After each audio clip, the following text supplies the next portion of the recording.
প্রায় 7-8 বছর পরে ঢাকার বাইরে এসে মনে হচ্ছে যে একটা প্রকৃতির সাথে একটা মিশার একটা সুযোগ দিলাম। এখানকার যাদের সাথে কথা বলেছি যথেষ্ট আন্তরিকতা পেয়েছি, যাদের সঙ্গে কথা বলেছি সবাই দেখলাম যে না মাহবুব কিন্তু ভাবে সাংবাদিকরা আসলে কেন কিভাবে হলো যে সমাজ গঠনের ভূমিকা রাখে। আমি যেটা সবসময় বলি যে জাতির বিবেক হলো সাংবাদিকরা।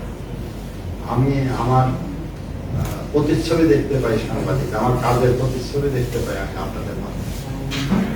আমি প্রথমে যেটা বলে দিয়েছি, আমি প্রেস ক্লাব কিন্তু অন্যান্য যারা আসছে আমি বলছি দেখেন আমি কিন্তু ফুল দেবেন না। বলছে কেন?